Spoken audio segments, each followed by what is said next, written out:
Hello, everybody. Welcome to Unveiling the Truth. I'm your host, Mark Howard, and today's date is January 11th, 2014. Thanks, everybody, for joining me today, and thanks to all the viewers and the listeners out there that are tuned in to the Truth Broadcast Network right now for this episode.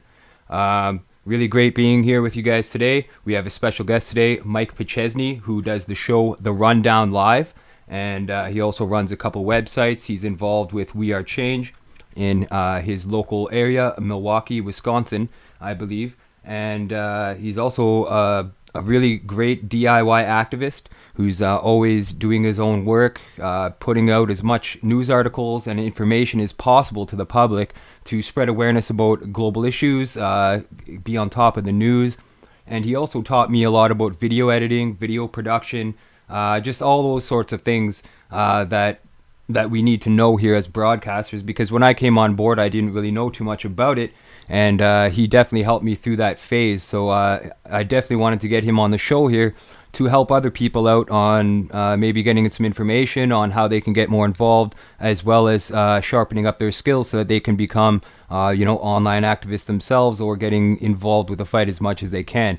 And Mike's definitely got a wealth of information in regards to that, so I'm really looking forward to having him on the show today. I definitely want to thank everybody for joining me today.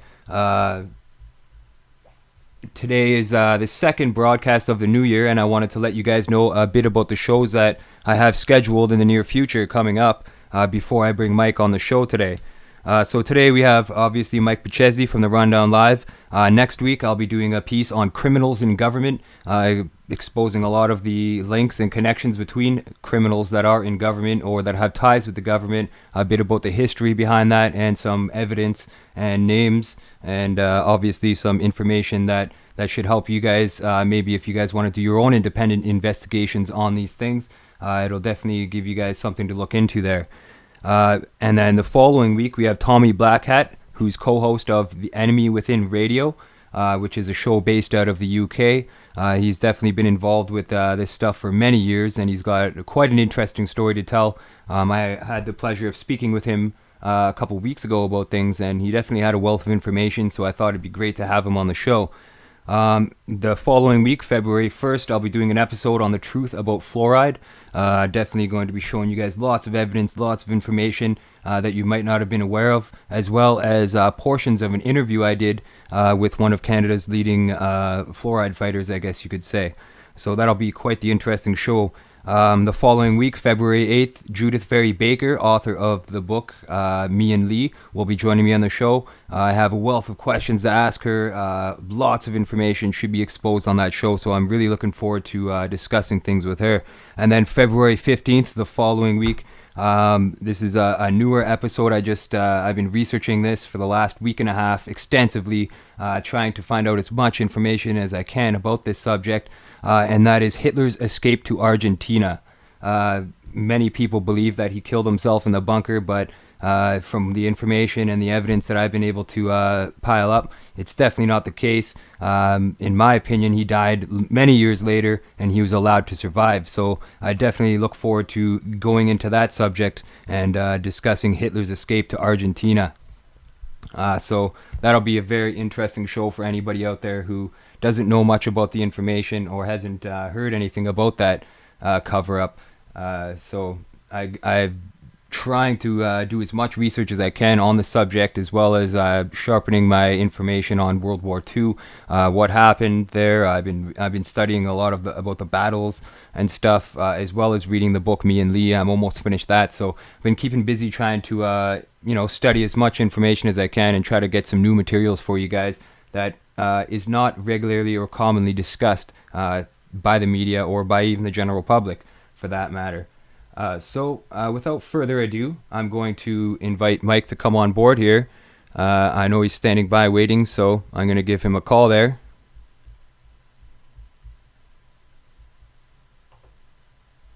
And here we go.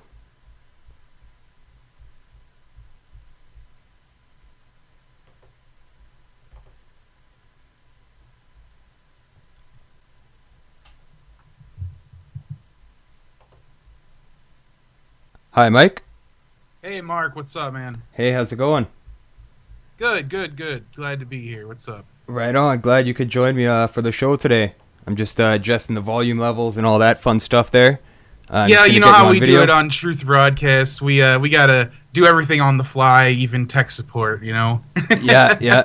I guess you could say that you're Truth Broadcast Network's tech support guy because you've definitely helped me out with a lot of problems that I've Yeah, had. I don't know how that happened, but I guess it did somehow. Yeah. Well, I think you're the most skilled at it, anyways, because you seem to know a lot about it, and you definitely did teach me a lot about all sorts of things when it comes to this sort of aspect of activism, and all that stuff. You know what I mean? So, definitely great to have you on the show here. And I definitely have a bunch of questions that I wanted to ask you, just so the viewers out there, people who don't know who you are, can get some information about yourself and how you're involved with this, what made it come about, and as well as some of your experiences, your more memorable experiences in this field of work, I guess, if you will. So I guess to start it off, if you could introduce yourself to the viewers out there, anybody who hasn't caught your show yet, and explain a bit about yourself, that'd be great.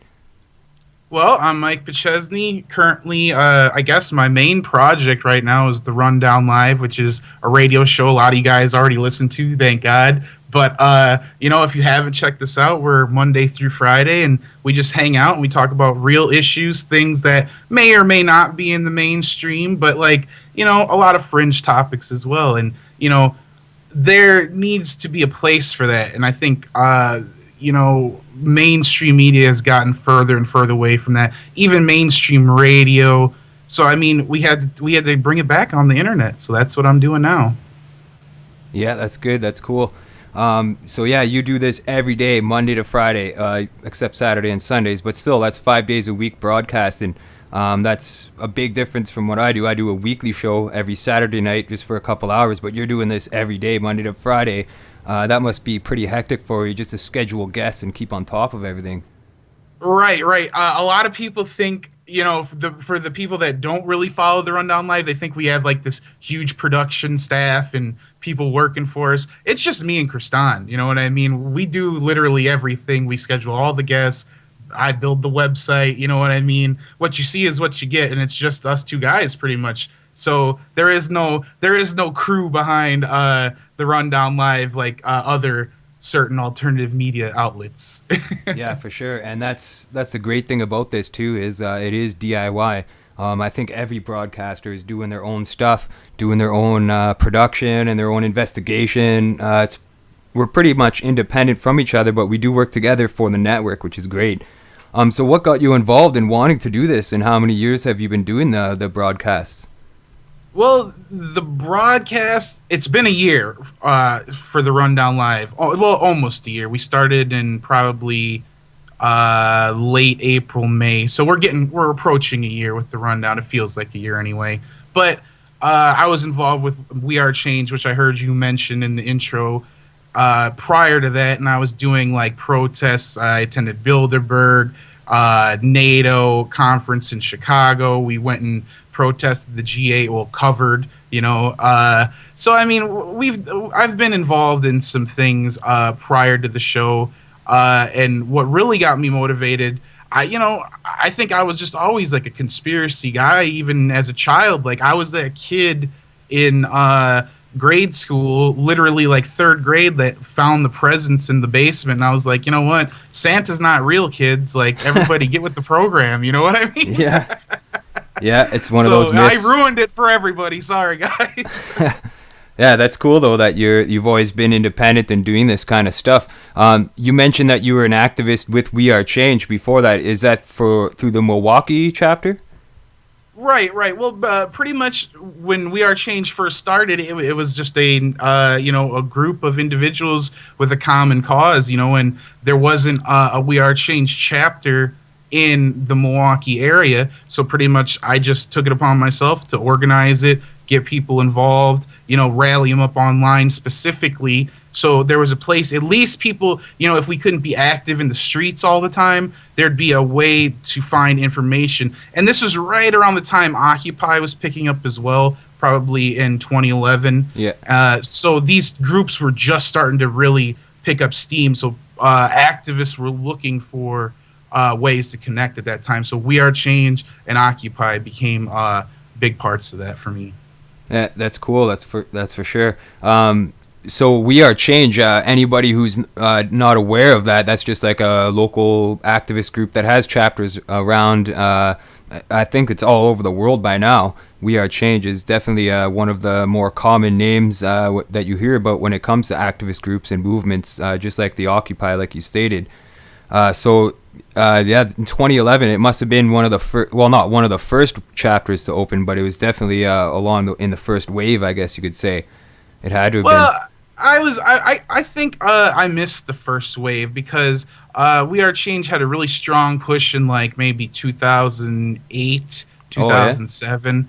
And, there was a lot of Chicago was really popular, Kansas City, San Antonio, and some other, Los Angeles, a lot of other big cities caught on. But what happened was they kind of fizzled out into, 2011, and Occupy, a lot of guys crossed over. And, they just fizzle out. These groups fizzle out. So I pushed really hard in 2010, 2011 with We Are Change Milwaukee and got us up there, and then finally got to meet up with Luke and get to interact with the official We Are Change, which was good. Got a little recognition. Put me on the activist map as far as, the radar of people online, putting out material and stuff. All of a sudden, you get a little attention and it brings people in, which is good. It's hard without a little help, because otherwise, you're just another guy on YouTube.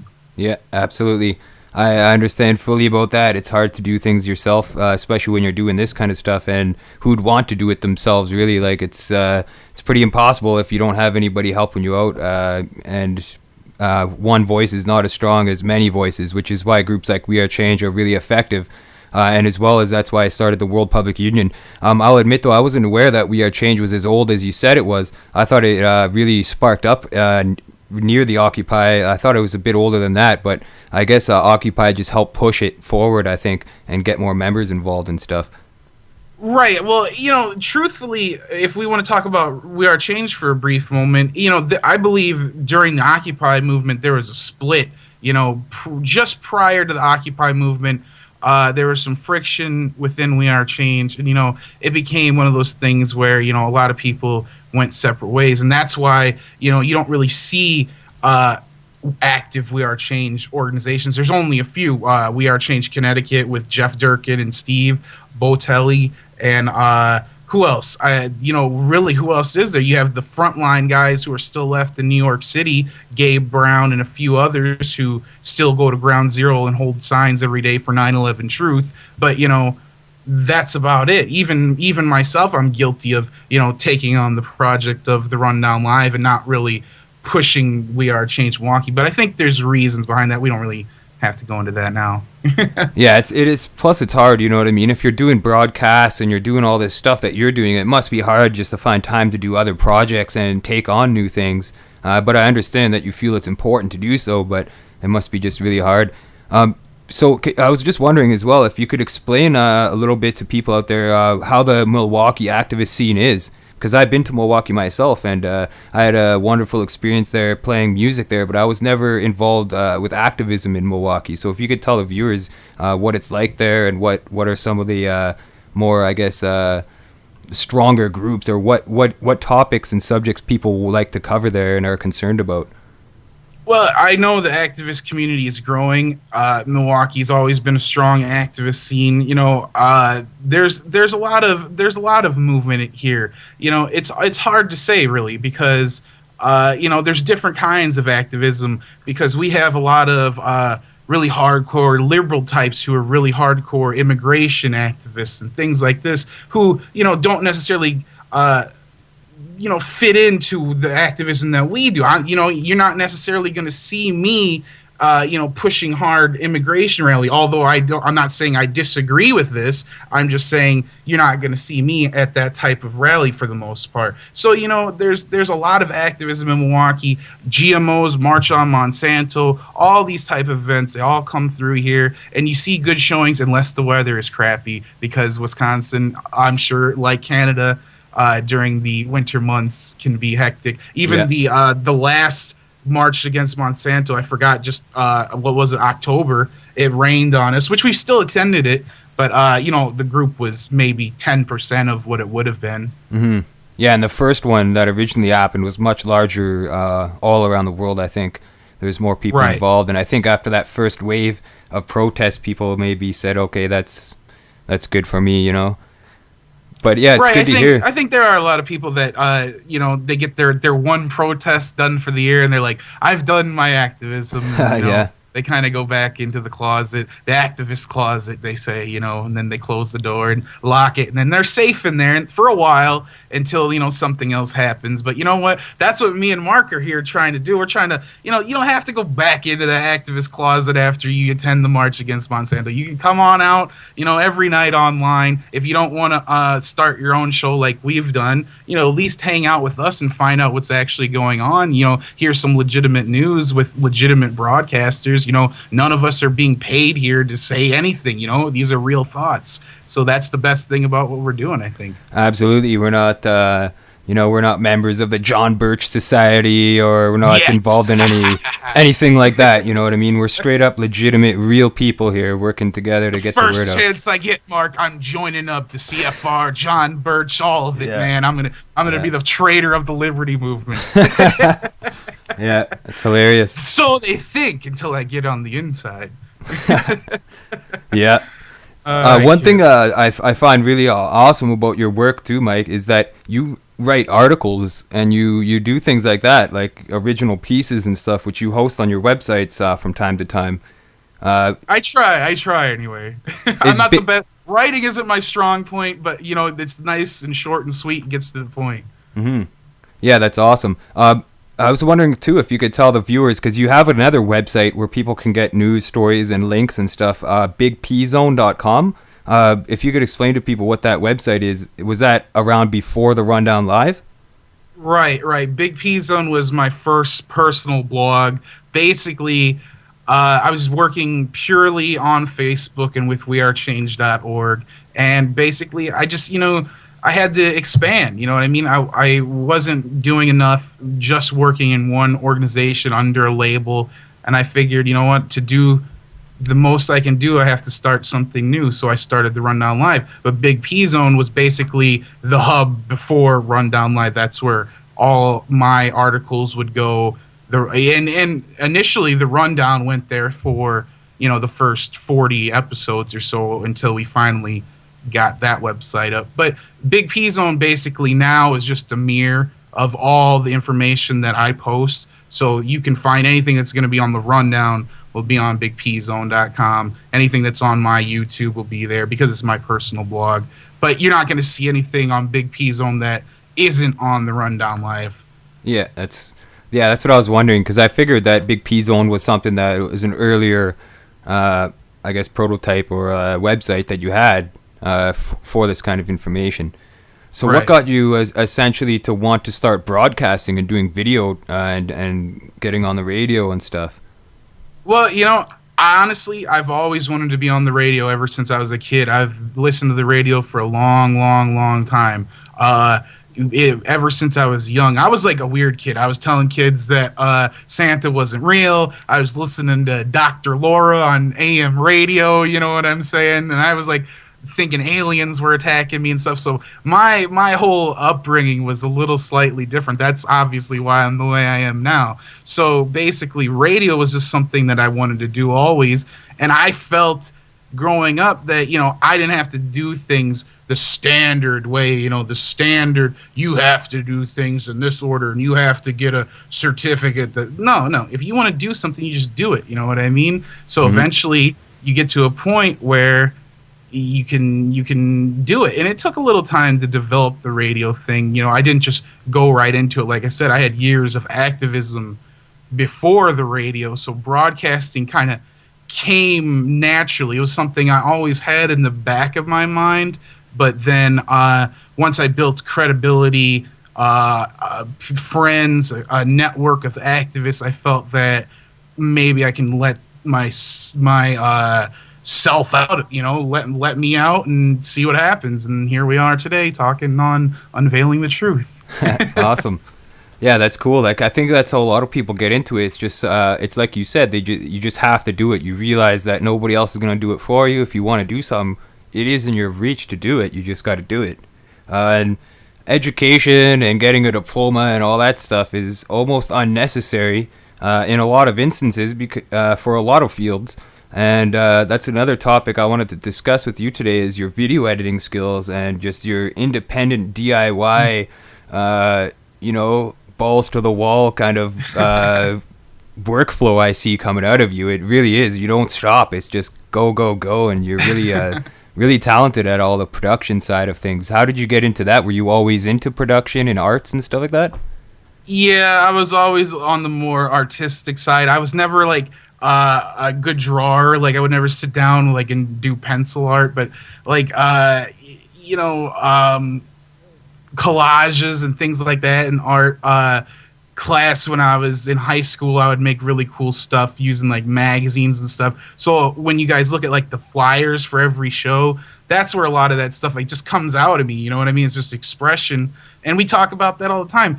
It's just a simple thing, a simple image every day that's just a flyer, but you can really, portray a lot of information through something like that. I mean, there's a lot of symbolism there if you really sit down and look at each thing. I specifically add things into the image, so it can be analyzed by people because, isn't that something that's been done throughout history? We're just taking it and, using it in a positive way. Instead of putting in the all-seeing eye, we make it into something fun. And we put in Arnold talking on the phone and things like that, and make it fun. So, I forgot what you asked me, but we're talking about Arnold on the phone now. Oh, just about your video production skills and all that stuff. Right. For anybody out there listening, if you could quickly, I understand that you use probably Photoshop, is it? And Vegas for video editing. Right. Those are my main two. And to me, I don't really have video editing skills. I self-taught myself.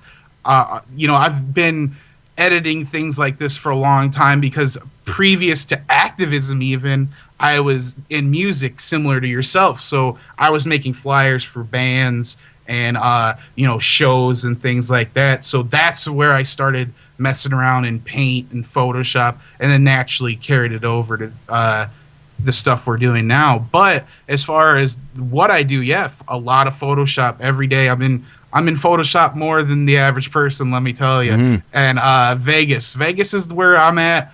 A lot of people like Adobe, and Adobe is probably has more to offer as far as video editing. But I'm a Vegas guy. It's done well for me so far, but I'm thinking about making the switch, definitely. Oh, yeah.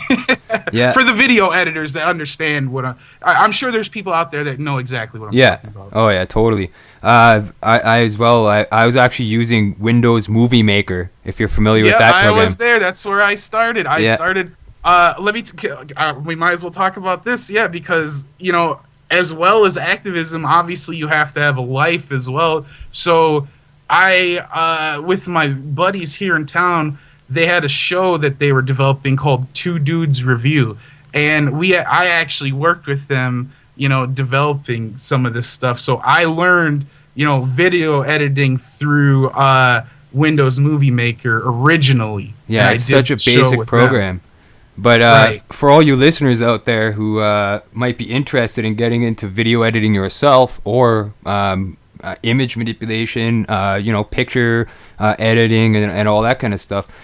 If you have Windows, usually you could find it right in your start menu. It's in your programs. It comes with Windows. It's called Windows Movie Maker, and it's so simple to use. It's very easy. And if you could learn how to use Windows Movie Maker, then when you progress to other programs like Sony Vegas or After Effects and other things like that, you can it gives you a bit of a head start into learning how to use those more technical programs. So and also Paint is another one. It's right on your computer most of the time, comes with Windows, and then you could progress to Adobe Photoshop. And you can get it for free if you download torrents. It usually comes with a crack and a password, so you can get the programs for free and use them for free. That's what activists do. I'm sure of it. So for anybody out there. Well, speaking of Aaron Swartz, it's been a year since his untimely passing, and that's exactly what he did. What you just said is what Aaron Swartz was trying to do, which, a lot of people don't know enough about Aaron Swartz. He was just simply trying to share information with people that didn't have the funds to afford the information, because these high class elite schools get these books, and low class poor people, especially internationally, have no access to this stuff unless they have $50,000. And that's why Aaron Swartz got charged, and that's why he ended up hanging himself, because of the pressure he faced. 35 years they were gonna make an example of him, as well as who else, Bradley Manning and Assange and Snowden and that, all of them, Brandon Raub, yeah, right. Well, yeah, specifically the hacking, the online activists, what I mean, the anonymous types, those guys who are on the forefront, because they're not far off from what we're talking about right now with video editing. Although it seems like a jump, it's really not, because once you're in the online activism community, it all links up, whether you're editing videos, making music, or literally rooting into computers. We're all hanging out in the same crowds. And, we got to stick up for each other. And, I had to mention, it's been a year. He was a great guy. And if you don't know enough about Aaron Swartz, you really need to look into what happened with him and, the information that he was trying to get out there. He was definitely a freedom fighter, and in my opinion, I don't think he hung himself. I think it was another one of those fake suicides that was all too familiar with the 9/11 and JFK. Like when you start stepping on big toes, a lot of people shoot themselves in the head. You know what I mean? Or they say it is, and the bullet wounds from the back. You know what I mean? It's like, okay, here we go all over again. That, in my opinion, I think they wanted to silence him because it can be done court very easily. I mean, look at Michael Hastings. There's tons of questions about that incident. So, I mean, as far as Aaron Swartz, whether or not he did it or somebody else did it, the point is he's gone now, so problem solved for them, right?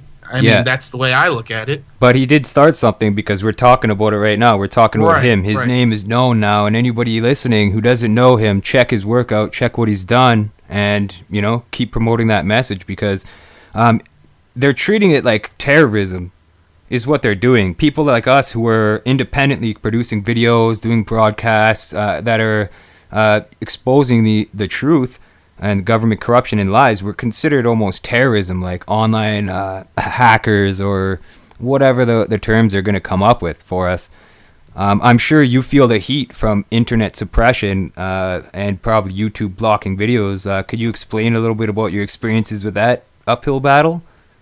Well, right. They, specifically with YouTube and copyrights, don't try to make money on YouTube, because if you're putting out any content that isn't fully 100% filmed by you, they're going to mark up your channel, and they're going to disable it, because, you put a news clip in there that's owned by like NBC7, and they're like, you can't have that in there, even though, you're using it for the same reason they are, letting people know about the story. No, you can't do that. So, I mean, the copyright stuff with YouTube and the internet, it's very shady. I mean, obviously, this is to control information. This is to keep the small man down. They are so afraid of what is happening right now, which is tons and tons of people standing up online, putting their full personalities and views out there, and actually gaining followings. And see, that's the dangerous thing. They thought, well, maybe people just put their thoughts out there, and we'll be able to spy on them, and everything will be fine. We'll just have all their metadata. But see, the difference was people actually started putting out good information.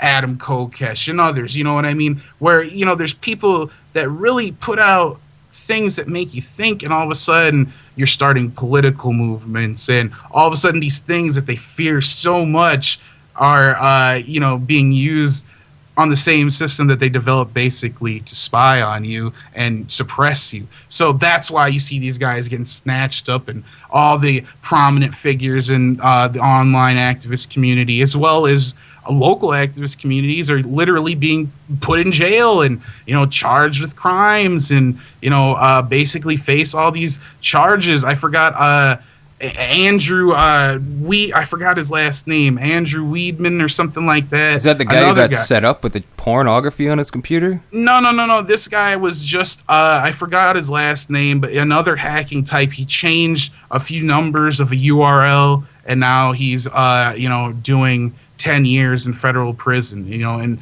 it was just basically a mistake that a tech guy made that developed the website. It wasn't even his fault, Andrew, but he discovered it, and he went into the information. All of a sudden, like you mentioned, Mark, he's a terrorist, and wasn't terrorism something that was a real enemy? It wasn't like a guy on a computer. Like a terrorist, I always imagined was somebody with like a bomb or an AK-47, something like that. Not a guy that's changing a 0 to a 1 on a computer. That's not a terrorist. You know what I mean? Absolutely.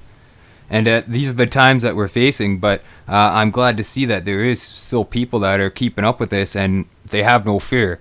They're not going to be intimidated or scared to stop doing this. They're going to keep going no matter what, full tilt.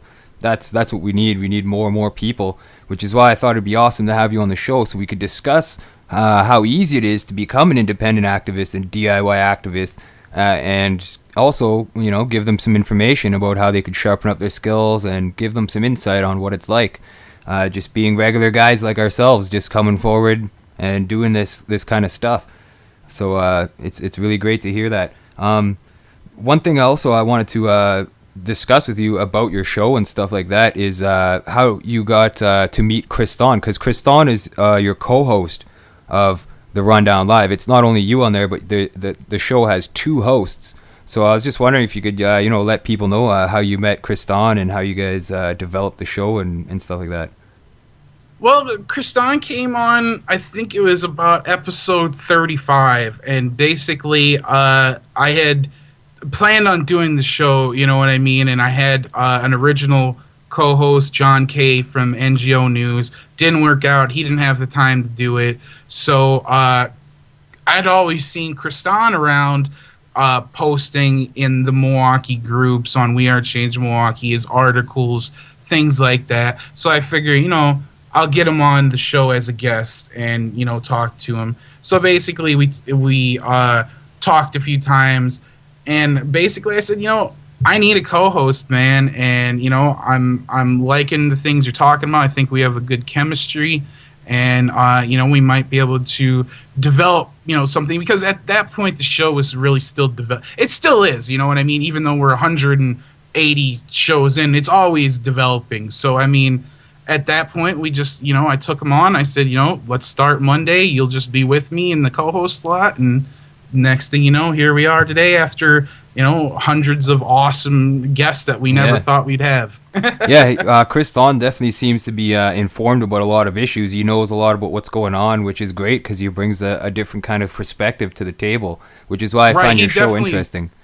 Right, he definitely brings alternate perspectives on certain things that I don't necessarily I may not be researched in them or necessarily even agree with Christon. So that's a good thing, whereas, a lot of shows have, not a bad thing, only one perspective. We, a lot of times, every issue we're talking about, we have literally 2 perspectives or more every show. Mm-hmm.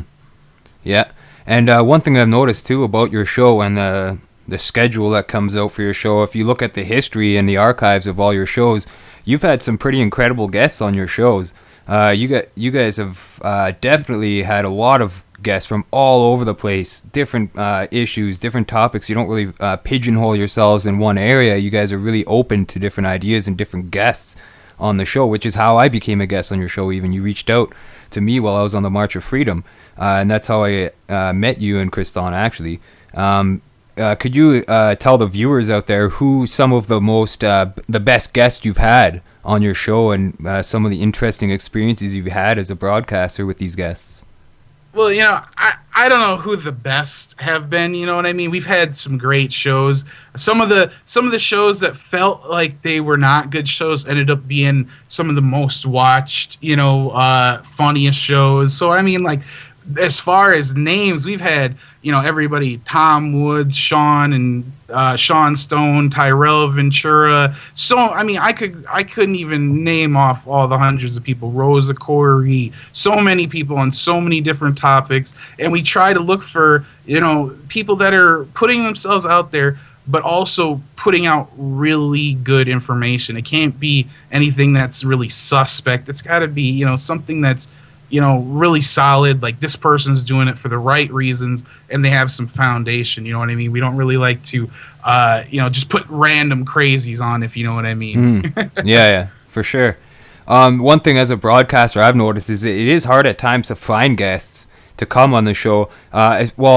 It's not so much that it's hard to find guests, but if you're not sending out emails, which is something I don't do actually, I never email people and say, hey, do you want to come on the show? I don't know why I don't do that, but I wait for people to email me and ask to come on the show. But I think right now I'm going to have to change my my initiatives. You're definitely going to have to change your ways, Mark, because let me tell you, they're not going to come to you, bro. You're going to have to put some lines out. You're going to have to put hundreds of lines out. See, that's the thing. If you're only doing one show a week, you're pretty much set. You don't have to put out the lines. But, with guys like us, 5 days a week, we literally have lines out everywhere, so we can have guests that you guys will know. I mean, and that's the cool thing. As we've grown on the rundown, we've actually been able to get more and more people that are recognizable, like you mentioned. Yeah, like Tyrell Ventura, that's really cool that you had him on. It'd be great if you could have Jesse Ventura on eventually, and you know what I mean? Trust me, we're working on it. We have big names coming up this week. I mean, we have Barry Goldwater Jr. I know we got, Christon's going to be mad, but we have Chuck Baldwin coming on, and that's not even on the schedule yet. So, I mean, we have a bunch of awesome guests lined up, and we're always trying to get bigger and better names, and always bring on the guests who are giving us good information every time they're on as well. Yeah, absolutely. And that's great, and it must be hard for you to keep up with doing it 5 days a week, which is what we were talking about earlier, especially getting guests, which is why I could see how you got the line out there all the time. And that's something I've even got to do, only doing once a week. I definitely need to start sending out some emails to have people on the show to discuss things, because it's like you said, it's not as common when they do reach out to you to do an interview. You know what I mean? So I had to laugh because I just glanced at the chat for a moment and I saw someone say Stu, and I know they're referring to the Stu Webb interview. That's a classic. Oh yeah, from Veterans Today. Yes, if you haven't seen Stu Webb, we actually had on twice. The first interview though is that's a classic YouTube one. So go check that. I think that's episode 43, and Stu Webb tells us the story of basically how he saw Lucifer, Satan. And basically, that's an interesting tale. You should really check that one out. Yeah, that's cool. That's awesome. So there you have it, folks. He definitely has some good guests on the show, well-known names, definitely a wide variety of guests, which is really awesome. And I do see you guys probably going to be getting some bigger guests in the future because of your resume. By now, it's pretty built up. Doing the show 5 days a week, you've got a lot of good names on there. When other people see that, they're going to be feel more inclined to be a guest on your show. So, and it's like you said, too, your show has developed over time. It gets better all the time. So that's one thing that we got to strive for as broadcasters, is to try to figure out ways to make our shows better and stuff like that. So that's really awesome. How did you get involved with the Truth Broadcast Network? Was the rundown was around before you joined the Truth Broadcast Network? No, basically, what I did was I discovered Harry in the We Are Change days. Basically, I was doing the We Are Change Milwaukee stuff, and I discovered Harry when I discovered a man named Dallas Goldbug. Okay, so let's shine some light on this a little bit. There's this guy out there that got a lot of publicity for saying people were other people, and they had the same ears and whatnot, and it was just completely bull crap. It was just bogus, and I was like, this is so stupid. Somebody has to have exposed this. Somebody had to have said this is bull. You know what I mean? So here I go to YouTube, because this is what I do. Make sure that somebody has already covered it so I don't have to. And here I find Hardcore Harry, and he's like, this guy is an idiot, blah blah blah, and he's like, Dallas Goldbug is such a fake, and I'm like, okay, I like this guy. So I started watching Harry's broadcast. Then I discovered the live broadcast, and this was pre-Truth broadcast days. This was back, probably in late 2011, and then Harry developed Truth broadcast last year, and we basically wanted to get me a show on the network too, and here we are now. Yeah, well, you and Harry definitely have done a lot of work for the Truth Broadcast Network, and it is picking up, you know what I mean? And it can't get any worse, that's for sure. With the new broadcasters come on, our skills get better. It's just going to get better for sure. I was going to say, I have a good Harry story as well, Hardcore Harry, who is, just a great friend.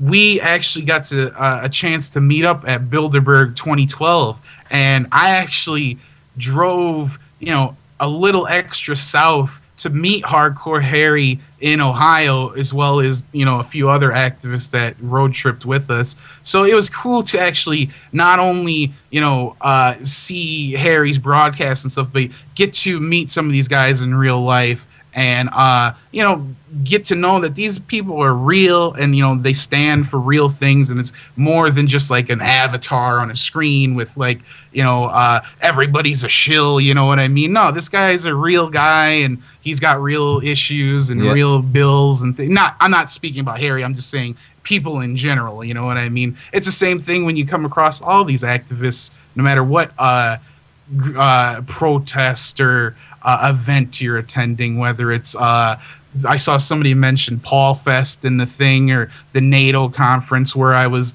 accosted by the police for filming. I mean, it's just one thing after another, man.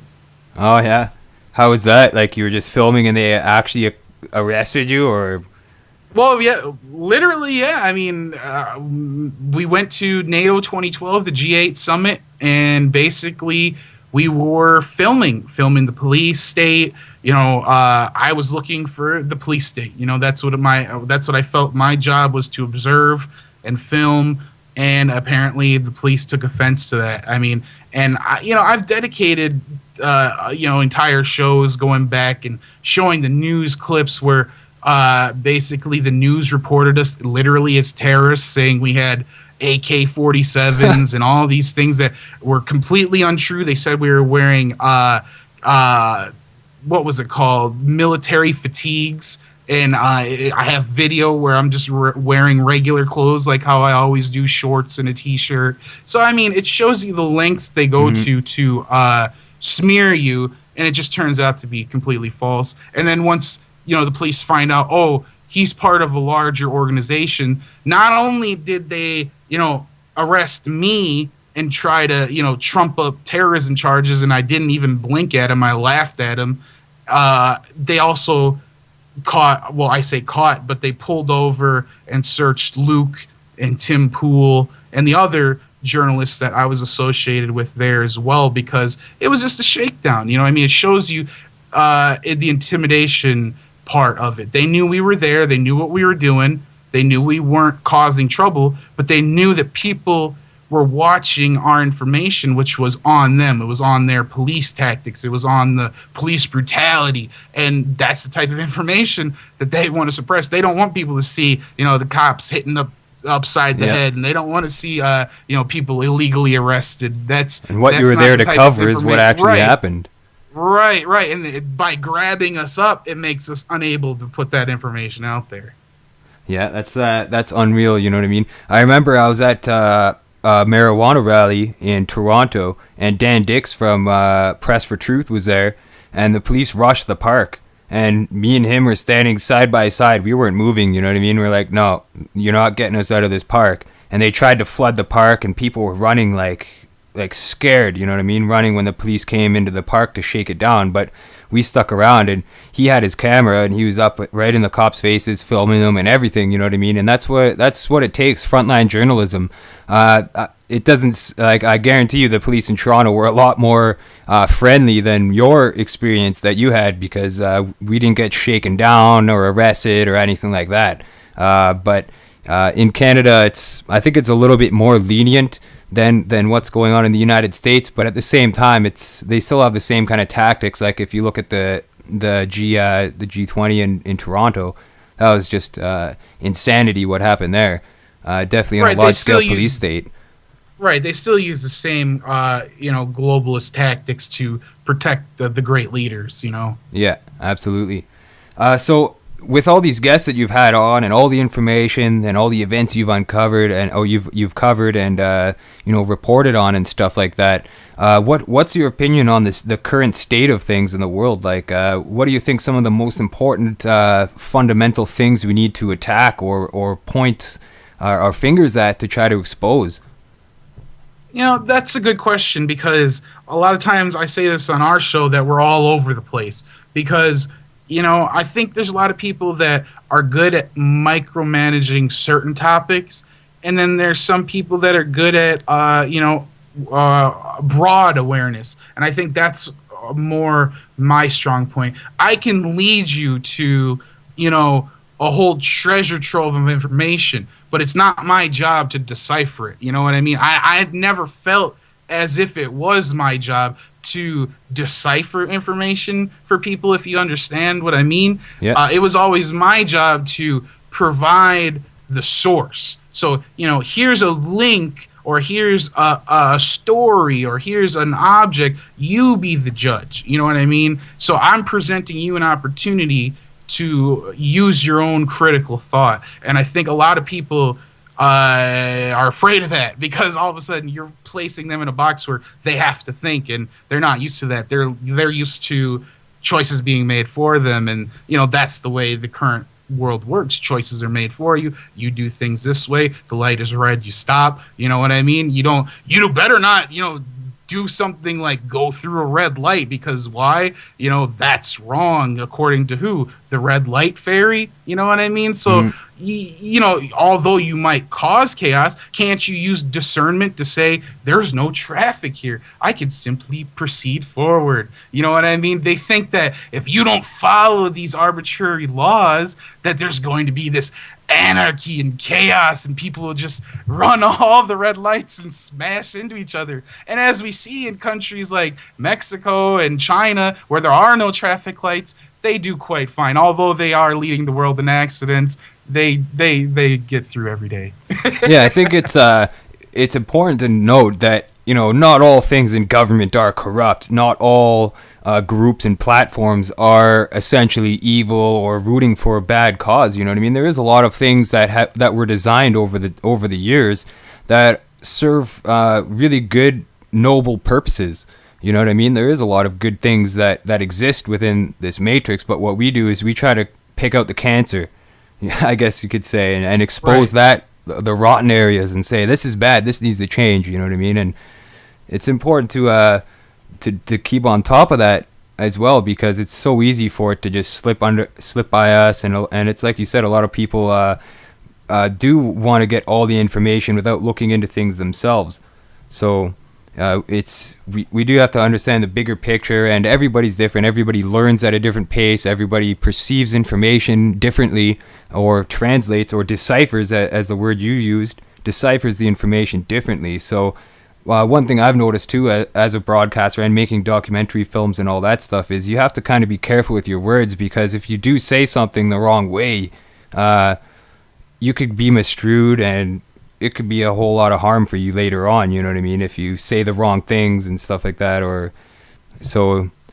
Right, it can be limiting. It's very hard, specifically when you do things like this where you're live on the air. You don't want to hold your tongue. You want to say what you mean, but I agree, you have to protect yourself from saying something that you may regret. And a lot of times, if you're saying something that you're going to regret, it must have not been thought out to begin with. And I'm not claiming that everything I say is genius, but I at least try to think about the things I'm saying, as I speak. I'm not Aristotle over here spitting prophecies and philosophy, but I try to at least put a good general perspective on things.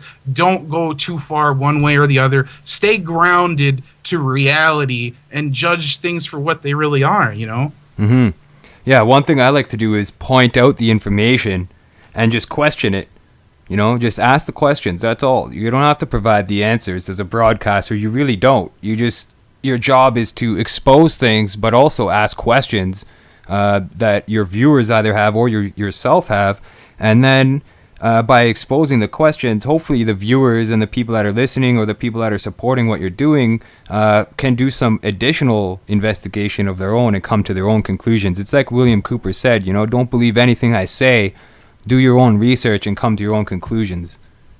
Right, and I think a lot of people these days, not everybody, but there's people out there that are like, oh, you know, you should be providing answers. Like, if you're putting yourself out there, you need to be providing answers. And, you know, I think those people have to realize that, you know, that's not my job. I'm not putting myself out there to provide answers. I never claim to do that. Now, some people, you know, might claim to have the answer to certain things, but, you know, I don't feel that's the route to go. You know, I'm not claiming to have answers. I'm sure you're not claiming to have the answers because I know I really don't. I know that I'm in a much safer position simply questioning, like you say.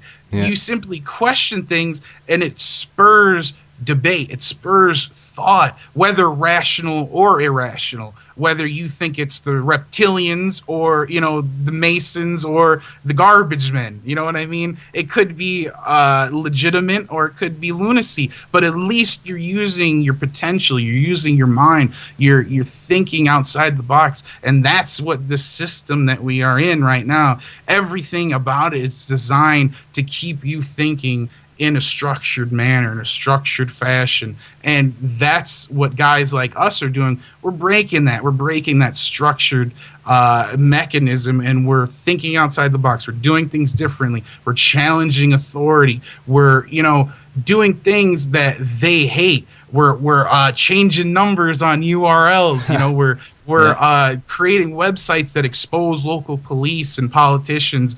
And, you know, that used to take place back in old school journalism, but these days, you know, that's gone away. And even to the point of, if you expose the wrong people, they demonize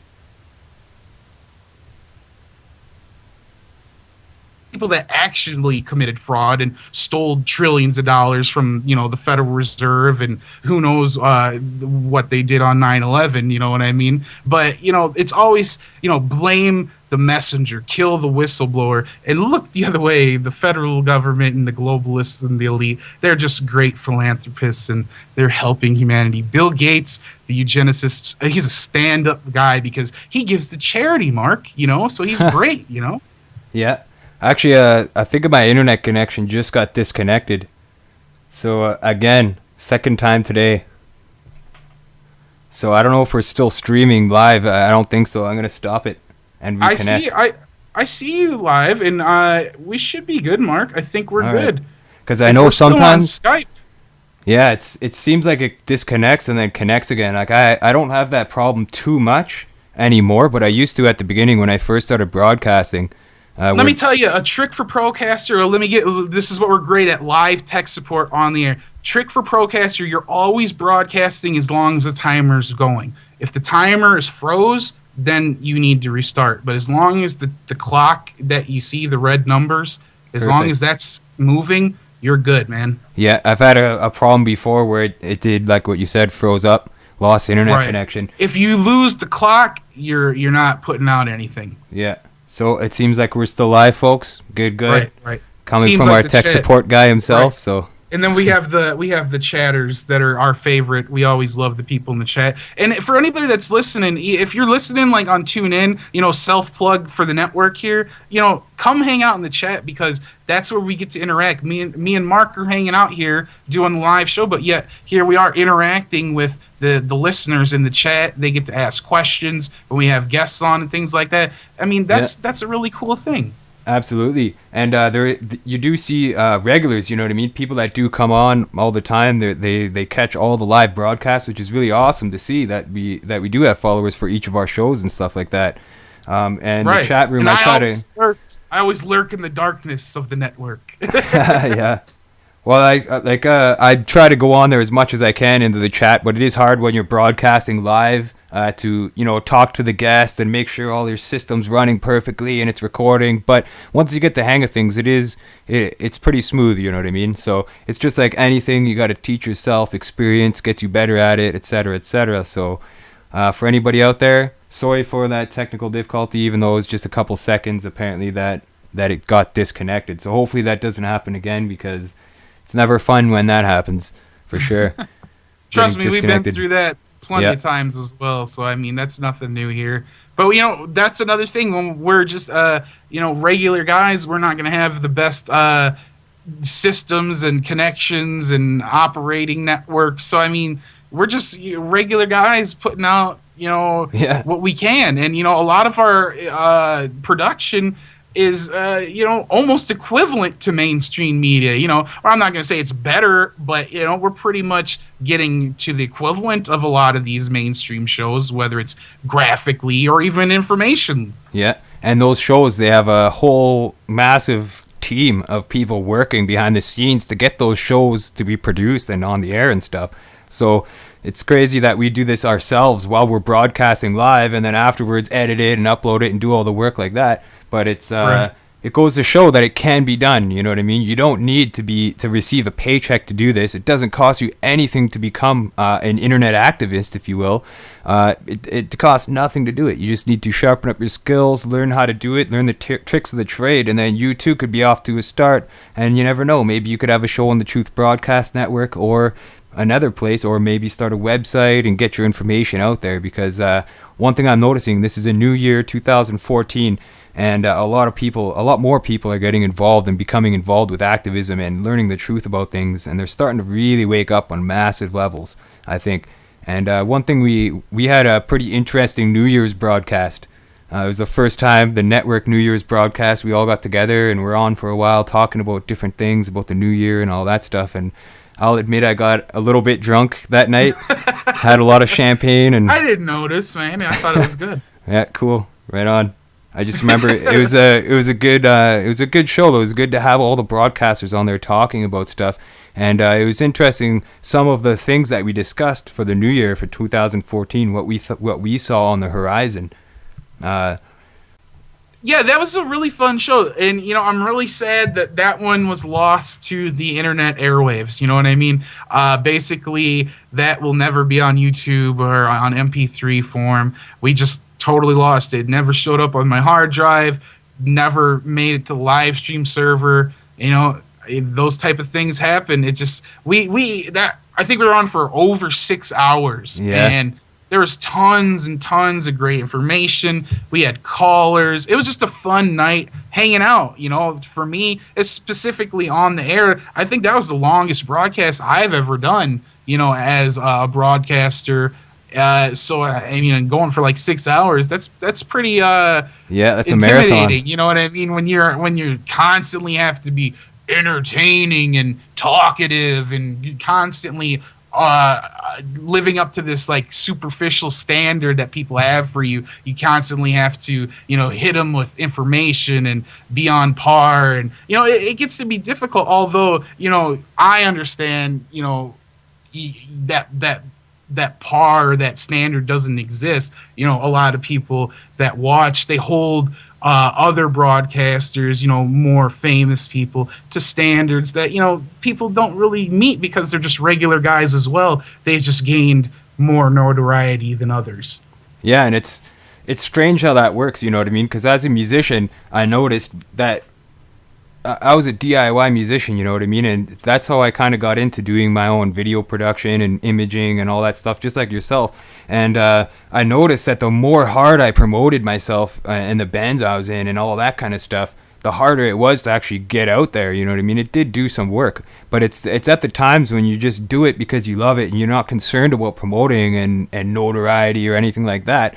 That's when it really is most important, I think. It's the evolution, it's also removing the ego, because at first you'll have a huge ego almost, you know what I mean? Like I'll admit, when I was playing music and stuff, you know, I thought that we were the best band, and that's all I'd ever talk about was the band I was in and what we were doing and our accomplishments. Yeah, but you were proud of it, Mark, and that's okay. That's okay to be proud of something that you've worked on. I think a lot of people have shame things like that. You put hard work into something, be proud of it, man. You worked hard on that, you know? Yeah, but there's a difference between pride and an ego, though. Because I'll admit it was overboard. You know what I mean? Back in the day, like a few years ago, you were like, your band sucks. Like, instead of just being like, yeah, I appreciate what I've done, you were like telling other people that they were crappy. Yeah, maybe not to their face, but you know what I mean. Afterwards, yeah, our band would especially not to their face. Yeah, right. maybe after the band would be done, we'd be in a hotel room saying, "Oh yeah, that band sucked" and this and that. You know what I mean? But then, I don't know. You know what I mean? There just came a realization point where I just felt like promoting was going too far, I think, and I just let it self-promote and stuff like that, and I found it naturally evolved, and it works better that way because you're not straining yourself to promote it. You're just letting it out naturally, and those who come naturally. It's not forced, it's not pushed on them. I think that's really important, especially in what we're doing as well, is that you're doing it for the right reasons, and that you're not like, I try not to promote it. You don't see me on my Facebook posting every 5 minutes about what I'm doing anymore. You know, I used to. If you look at my timeline, you could definitely see back in the day I was always posting, but now it's definitely minimalized itself, and I only post like once per show, and I don't overly promote it and stuff like that. Yeah, but you can't here's where I disagree with that strategy, Mark. You can't let, you know, those superficial standards limit you. Who's the boss of the Facebook posting? Who's to say 2 Facebook posts is too much ego? You know what I mean? Well, I'm not saying that. Well, no, I'm not. Trust me, don't take this in the wrong way. I'm just saying, like, you know, that's really something that, you know, I think that's more limitation than anything else. Don't place any false limitations on yourself. And then, in fact, you know, if you're promoting something that you believe in, who cares if people don't like it? Who cares if people think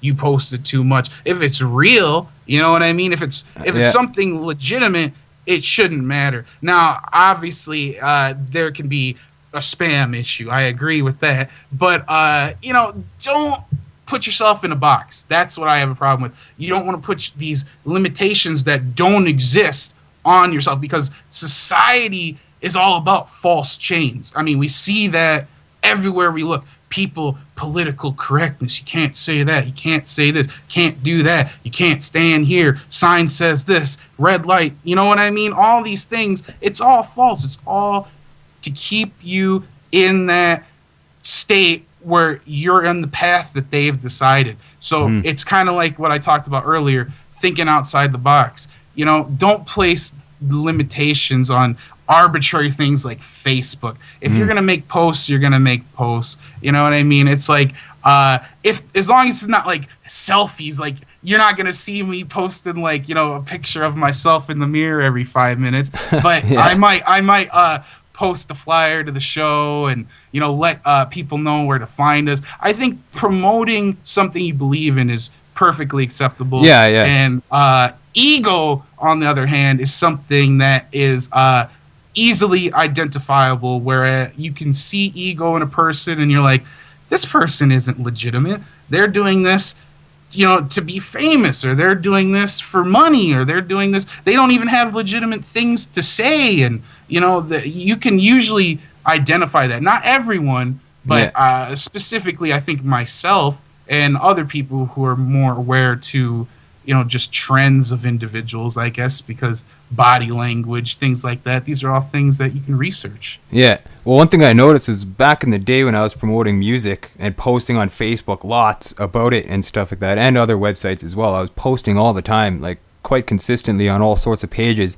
I didn't really receive a lot of flack, but as soon as I started the World Public Union and doing activist stuff, and I was on Facebook quite a bit, posting all the time, like promoting everything on there, like quite often, that's when I started getting hit with hacks, and my accounts were taken down, posts weren't showing up, I had account problems, all sorts of anomalies like that started surfacing when I did it. That's why I was saying, like, now I only post minimal. It's not about ego or anything, but it's just to keep myself under the radar as much as possible, so they don't have any reasons to take me off there, you know? Don't you think, in a way, isn't that the way they've trained it? Isn't that the way that you've been now trained into, you know, only doing this small amount of information, instead of, you know, becoming more prominent on Facebook and, you know, putting your information out there a lot more?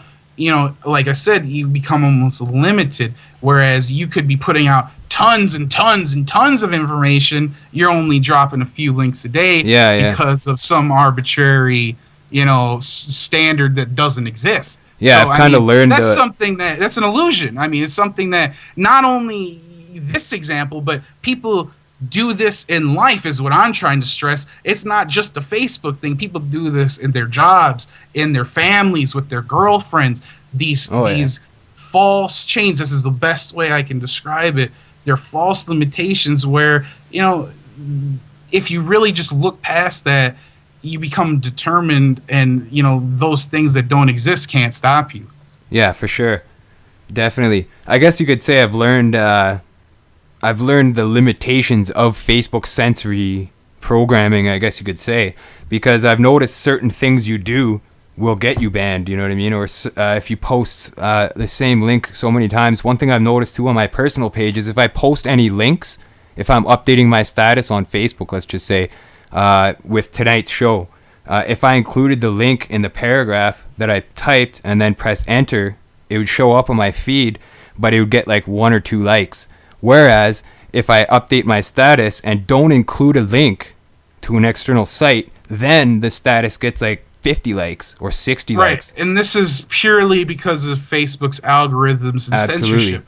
They have changed the way Facebook works, which I've personally learned from Hardcore Harry that, although you can get a lot done on Facebook, Facebook now is worse than it ever has been. Yeah. Used to be able to reach thousands and thousands of people. We were reaching hundreds of thousands on Facebook. Now it's limited to thousands at the most because they want you to pay. They want you to pay to drop a link. They want you to pay for people that already like your page. That's the thing. People that already liked your pages and already became your friends are being censored from seeing your information because you have to pay to reach your entire friends list. And that's ridiculous. That shows you that it's not legitimate. And that shows you that you have to move off of Facebook if you want your information to reach anywhere. If you want your information in a search engine, you have to get off of Facebook. You know what I mean? If you're writing articles, if you have a radio broadcast, you have to get off of any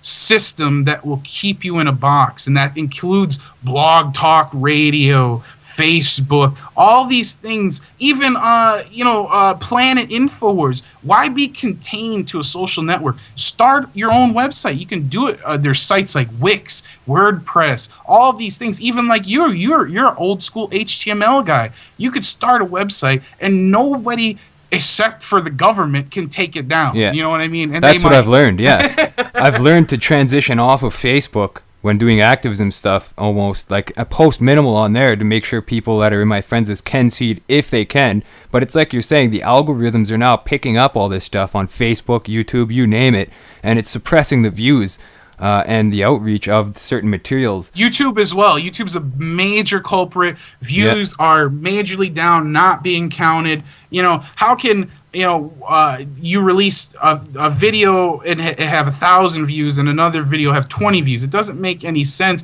when you have the same people watching the videos. Clearly things aren't being counted, and this is the way it's going to work when you're trusting a Leviathan system in Google Inc. and Facebook. And do these guys really have our best interests at stake? I don't know if they do. You know what I mean? As we see time and time again that they don't. In fact, we see them, purchasing Boston Dynamics and robots and things like DARPA. I don't know if this is going to help us. You know what I mean? I think this is more of protecting their core. You notice how in the San Francisco area, Google has these fancy limo-like buses that pick up their employees that are gaining a lot of flack right now, and they have like Wi-Fi internet and flat screen TVs and all this stuff. So all like the surf class people have to see the Google bus pull up, and like all the techies get on there and on their nice bus, and then like the surf class gets on like the city bus, and it's all like spitting out exhaust, and that's the society we live in. If you're not in the club, man, you're pretty much screwed at this point. And that's another thing that we talk about a lot. I'm sure you do as well, as the police, because they feel that they're in that club. and they're really not. They're just, the muscle right now, but they'll be turned on as well. Yeah, for sure. I'm noticing a lot more police waking up to this kind of information and agreeing with people like us of what we're covering, for sure. More so than before. Because it's like you said, they're working a job, but there is a lot of them that there's even an order of police, a fraternal order of police that exists. Very Masonic as well. Yeah, of course. And a lot of police are linked with Masonry and stuff like that, as well as other occupations that are fundamental to the community. A lot of these people you'll find them in the Mason halls and stuff like that. So in a way, we're just exposing secret clubs and trying to find out the information, because when people suppress information and hide things from you, we're naturally curious to figure out what it is, right? So that's what makes it so appealing to us, and to try to uncover stuff. And that's counterculture. But see, the difference between their counterculture and our counterculture is we're out in the open. Yeah. We're on the internet where anybody can find Mike Pachesny and Mark Howitt, find out what I believe, what I think, and what I do. You know what I mean? I'm not a Freemason. I'm not secretive. I'm not in a box practicing magic and, saying satanic rituals. That's not what I'm doing, and you could easily see that. But yet, here's this other part of the community that has a large group, that's, hiding behind closed doors. There has to be something opposed to that. There has to be something more open, and I think that's what guys like us are doing. We're just providing people a gateway into seeing what else is out there. Not even providing the organization per se. We're just showing you, like, hey, there might be a group of people out there that associate to your beliefs, whatever they may be. Because like we said, we're all over the place, whether it's aliens and Nephilim to Federal Reserve and literally every topic that is conspiracy, government, military, industrial complex related. Yeah, I agree totally. And I think that's one thing too that's important when you're getting involved in this stuff, is to think outside the box, really, and not limit yourself to one topic or subject, because a lot of this stuff relates. It's a giant puzzle, and the pieces do fit together, and which is why it's kind of good to cover so many different topics. And I've said this before, and I'll have to say it right here again. I don't know everything, you know what I mean? I don't claim to know everything. I just know a little bit about a lot of things, really, is what I do. Right. That's kind of like what we're doing here, is we're trying to figure out this stuff out ourselves, just like all the listeners out there. So we're trying to look for questions that might be important to ask, things that the media might have missed, etc., while we're trying to uncover the truth about a lot of things. What do you think, in your opinion, what's the weirdest guest you've ever had, or weirdest topic that you've covered on your show? Like I mentioned the Stu Webb earlier. That was pretty strange. Like I said, I think that was episode 43, if you want to check that out, where basically he explains that Baphomet visited him in his room, and he goes into detail and he describes the goat-headed demon and how he flew up and hit his head on the roof. And I thought I was on Coast to Coast for a minute, but I just kind of let it go. And it's one of those things that's live radio, and I'm not going to tell the man he's a liar, you know what I mean? But he said what he said, and if you guys want to check it out, that's an excellent story. I guess it caught you off guard. Right. And, Christon even, he called them, he's like, what if people just called you batshit crazy? And Stu Webb, just kind of looked at us and said, I'm not. And, what are you going to say to somebody like that? You're not going to argue with them. Mm-hmm. You're going to be like, okay, well, moving on. Yeah, at least me, sure. Anyway. That's why I'm in the position. You know what I mean? I'm like, and the next story is. But as far as anything else weird, we've had just fun. We've had lots and lots of fun. Guys like Tom Woods coming on the show talking economics, but yet when he's on the show, he's like in his backyard and there's like a snake on his porch and he's like freaking out and like showing us his backyard. And Tony Bones, an activist from the Kansas City area, copblock.org, she was on the show, and one of her kids ran through the background and fell on the pavement, and we were running out of time. We were like in the last 2 minutes of the show, and she ran off. So literally all we could see was her running on Skype and the kid in the background, and me and Christon are like well, there goes Tony Bones. We didn't get to finish the interview, and then we just kind of wrap it up, So there's been, just a lot of fun times. That's the joys of life, right? You never know what's going to happen. But all the time covering real issues, but having a good time on the way. Definitely. Vinny Eastwood, I know you've interviewed him in the past. Awesome that he's funny. He's a hilarious guy. He is a comedian, and he had us laughing almost the whole time. Yeah. He's just a funny guy, right? Yeah, so if you're watching, Vinny, you're a hilarious guy. Keep up the good work. You're putting a lighter side to this activism stuff. Right. Which is, that's what we try to be. We wish we could be as funny as Vinny. Yeah, he's a top class act, I guess you could say.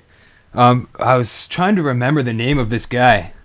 I can't remember it off the top of my head, but he apparently knows, because you interviewed Tila Tequila, I believe.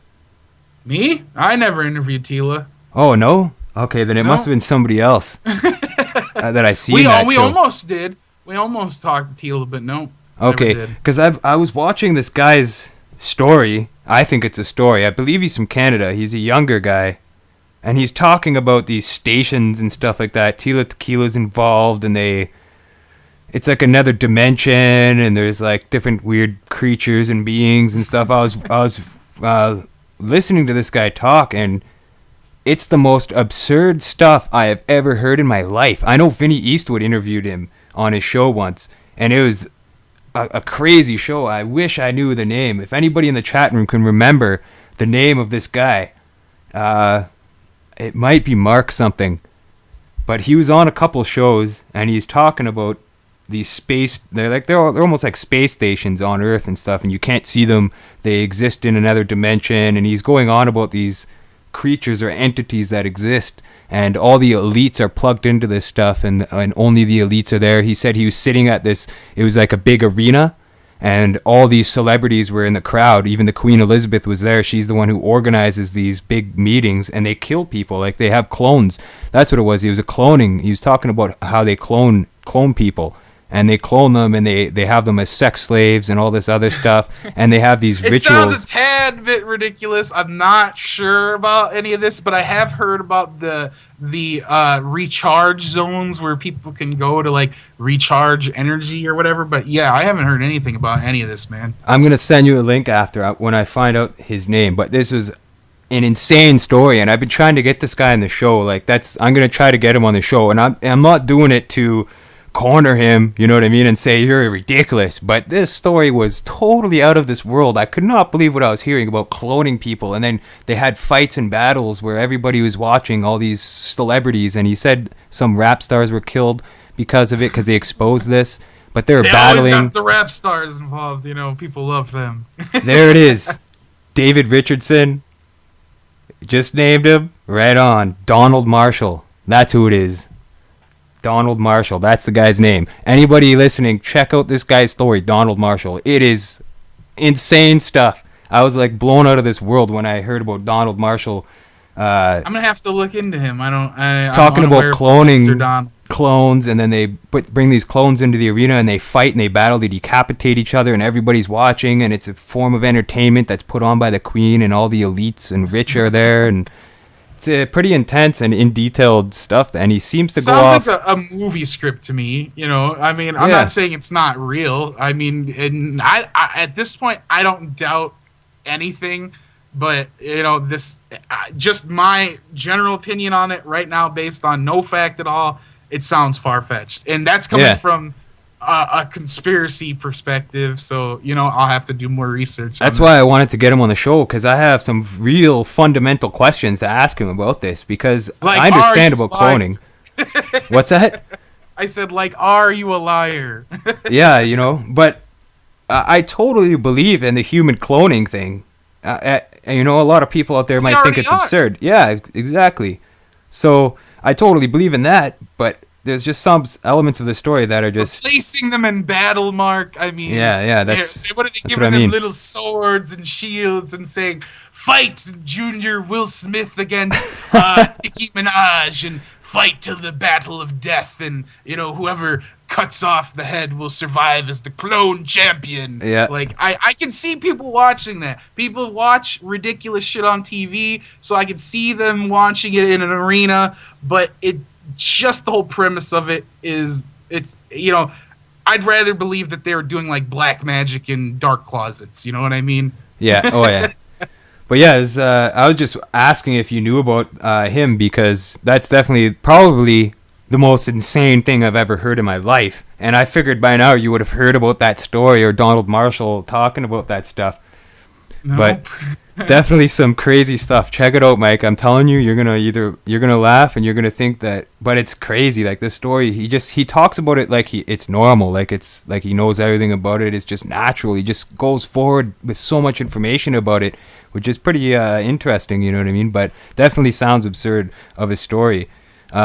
And right, it's like one of those things. Like, how can I judge it until I hear the story? You know what I mean? I'm just initially going off, what you're telling me, and lots of things sound absurd. Like, World Trade Center 7 fell down at 5 o'clock in the afternoon. It was never hit by an airplane, and that sounds absurd. That a building fell for no reason at all, and no buildings ever fell from fire before 9/11. So I mean, look at that. That sounds absurd, but they got away with that. So why couldn't people be having satanic clone wars? You know what I mean? Yeah. Have you ever had any guests about that you've discussed ritual abuse or child pedophile rings or anything like that? Because that's something that I've been really looking for more information on, and it's kind of hard to find, but there is a lot of evidence supporting that. Well, you gotta watch Steve's show. You gotta watch Cancel Cabal with Steven Roberts, man. He's talking about pedophile rings and child sex abuse every day. It's not something that is in our repertoire. It's not necessarily one of our strongest standpoints.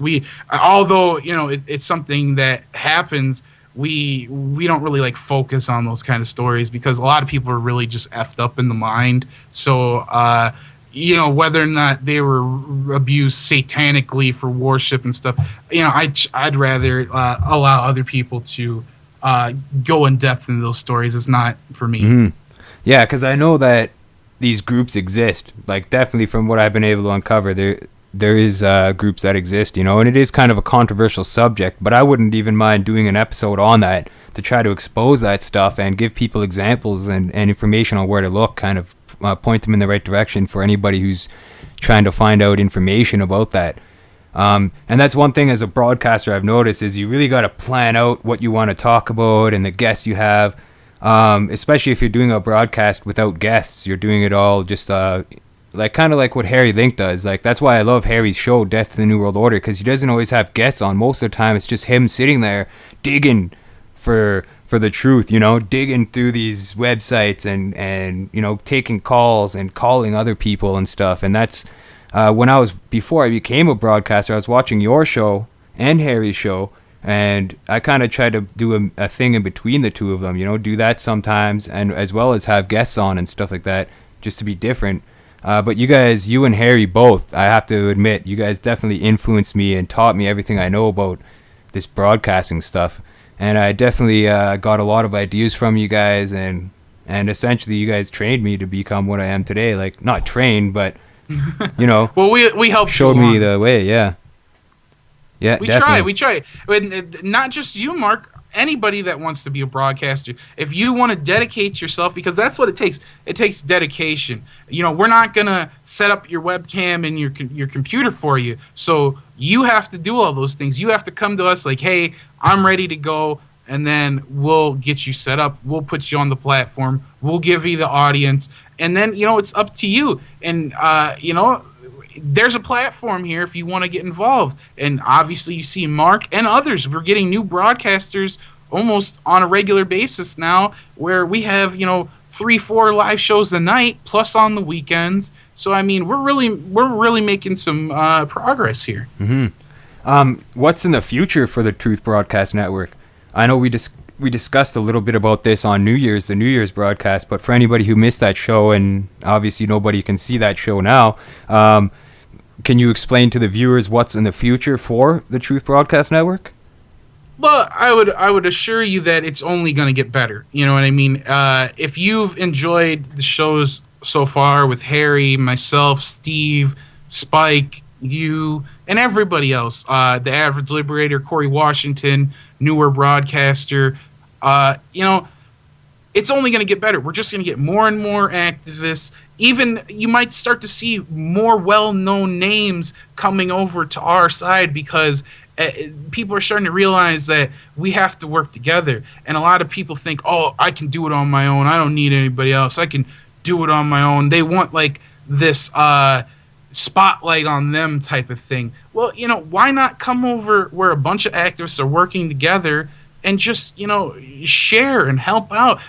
You know, the audiences transfer show to show. So, you know, the people that are hanging out in the chat watching the Rundown Live, the whole chat room moves over to Death to the New World Order. So, I mean, it's a good way for people that would have never saw the Rundown Live or Unveiling the Truth to, you know, see new material. So when you're a new activist and you want to be a broadcaster on Truth Broadcast, you know, you get on our network and people are going to see your show that, you know, aren't necessarily on your Facebook. You may not know them in real life. These are, you know, people that are all around the world. This is you know, an international thing. This is truly beyond radio because Truth Broadcast is worldwide. You know, we have no limitations with the internet. We're using it the way it's supposed to be used to reach the world with no filter. Yeah. And they are trying to suppress it, and they will try in the future, I'm sure of that, especially as we progress and we get more broadcasters on. You mentioned Corey Washington. He's one of the newer broadcasters on with the show The Average Liberator. He's got a great show. He's trying his best he can to get information out there, and he uncovers it really well. He's very precise about his information. He's very smart and well-spoken, and it's good to have other broadcasters joining aboard. And one thing that Harry Link mentioned in the interview that I did with him, which he announced on the show for the first time, was that he's planning to expand the Truth Broadcast Network into channels so that you could choose and select different channels and get different activists and broadcasters on each one, but it's all connected to the Truth Broadcast Network. So that's another thing that's in the future for Truth Broadcast Network. Network. I think that's just a natural progression for any you know, network that has a lot of information, you know, more and more options. You know, that's just another bonus of hanging out with us. Yeah, for sure.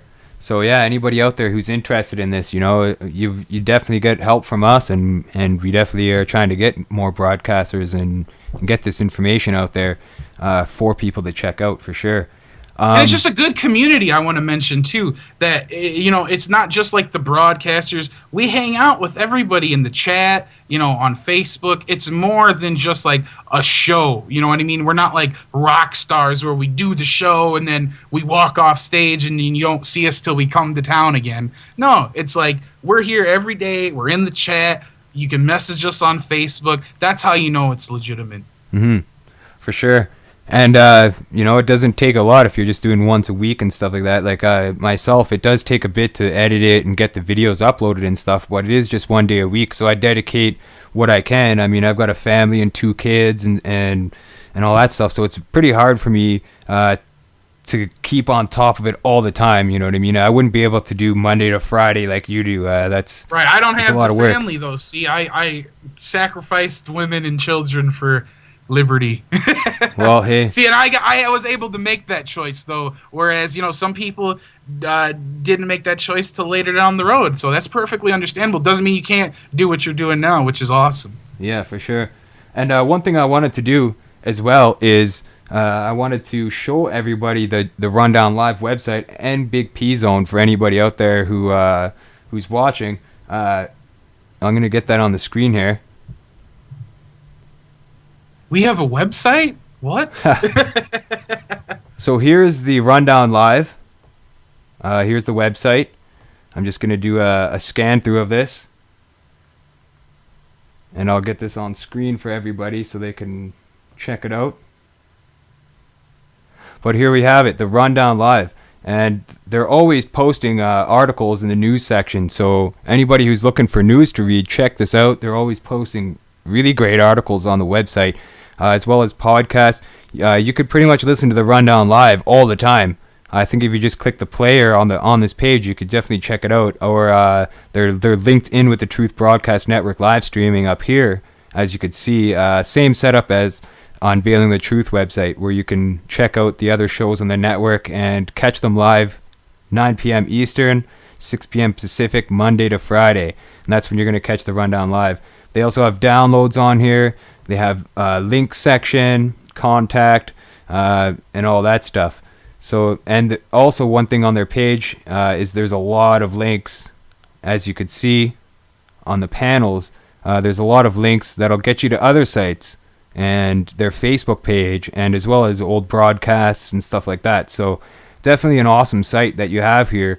And again, this is all self-run, independently administered by Mike and Christon. So this is a really great website here. And the Big P Zone, as Mike mentioned, is essentially like a mirror to the Rundown Live, but there is other links and articles, but it's pretty much got all the same information. So anybody out there who wants to check out more information, check out the rundownlive.com or bigpzone.com, and you'll definitely get all the information there. So I wanted to show everybody that, just so they could get a glimpse of that website. And I'm just going to get you back on screen here, Mike. There we go. Yeah, it's been a lot of work, man. I put a lot of blood and sweat into that website, even though it's just on WordPress.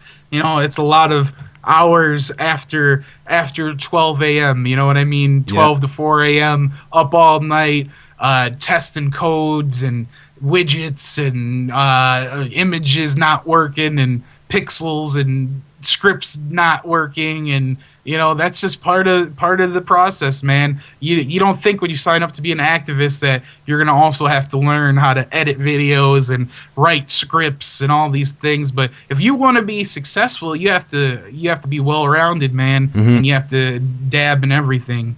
Yeah, like I'm trying to fix the RSS feed on the Unveiling the Truth website. RSS is huge. It's a huge, again, attributed to Aaron Swartz. Aaron Swartz literally invented RSS. A huge part of truthbroadcastnetwork.com, the Rundown Live, and a new site that I just started for the beginning of the year, conspiracywire.com, where basically it is purely ran by RSS feed. It's all automatic, it's all automated, and it's just tons of good information coming through on a website through RSS. So, I mean, that's a huge thing. That's awesome, for sure. Like, I knew that RSS was important for websites, which is why I put it on the website on Unveiling the Truth, but I'm still learning how to work it. I'm not sure how to connect everything to it so that it automatically posts, because that's, I think, essentially what RSS is it automatically posts updates and other things from whatever websites that you plug it into that has the RSS feature. So that's awesome that you made that website where it's just a website that automatically refreshes itself. It's little work for you, and there's tons of info on there. Right. All I do is set up the sources of the information, and it does all the work. And see, not everybody can just sit down and do something like that. Although, I'm not saying that it was very difficult. It takes a little bit of ingenious know-it-all ability. You know what I mean? You got to kind of look through tutorial videos and look for these guys that have already gone to school for this stuff, and then you're like, thanks, guy, for making a YouTube video, and then you go fix your site. Absolutely. And there's nothing wrong with free education and learning to do things. Like you said earlier, it doesn't cost anything to do this stuff. Once you learn it, those are skills. That's ammo in your gun, I guess. It's ammo in the clip, I guess you could say, and you're good to go once you have that knowledge and you're prepared, So it just shows you, though, it comes full circle.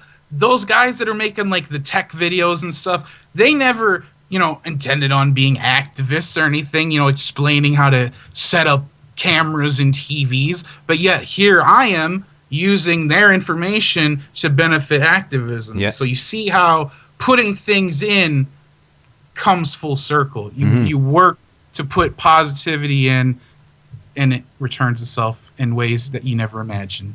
Yeah, what goes around Signed, comes around. Mike Paczesny. Yeah, that's a good way of putting it, though. It was a joke, guys. Jeez. Well, all I know is that you did teach me a lot when it came to this stuff, you know what I mean? Because I was already doing my own independent videos and imaging and all that kind of stuff and web stuff, but when I met you, it was like there's all this stuff that I didn't even know about that existed, like the Vegas templates and all these other things that I didn't know about. You're showing me this stuff, and I'm learning as I go along. Streamlines. It makes a lot of things easier instead of thinking you have to build everything from the ground up. You know, a lot of things are already set up for you to do much, much easier. The work's already been laid out. You know, use some of this stuff that people have put out there to your benefit. You know, whether, you know, we read a lot about, you know, conspiracies and the control mechanism, finances, things like that. But, you know, why not educate yourself on practical things, engine building, you know, carpentry, things like this. So many forms of knowledge that are taken for granted, you know, whether you're an electrician, you know, all these things that, you know, people just don't care about. But yet, you know, if you just know, even if it's just a little bit, you never know what you could do with that information. It may come into play later down the line. Yeah, and there's educational institutions out there that are going to charge you, you know, thousands and thousands of dollars to learn about this stuff, when essentially that's all it is you're learning about stuff. And really it doesn't cost anything to learn, especially with the advantages of the internet nowadays, with all this, the access to all this free information. You could pretty much teach yourself what a university degree will give you online in your own free time as an independent researcher, and it won't cost you a dime. And much further beyond, even things that you would never learn in university, whether it's religious philosophy or ancient history that, you know, would never be in a college text. You know what I mean? If you're talking like Sumerians and Anunnaki and things that are, you know, like frowned upon in, you know, legitimate historical circles. So, you know, that's what the internet brings you. And the problem with that is you just have to decipher what's legitimate and what's not. And that's why, you know, some people are better than others at that. Yeah, and one thing I noticed too is if you're citing sources from the internet, or if you're getting your information from the internet, one thing that these disinformationalists will do is discredit you for using the internet as a source of your information, when really that's the best source for any information. Most information is contained on the internet somewhere. You'll find a legitimate, valid source of information on the internet, whether it comes from a book that's produced through a university library or whether it's coming from the internet. It's essentially the same information. And a lot of people, once people say, oh, you got that from the internet, or you heard that from the internet, like it's a derogatory term, right?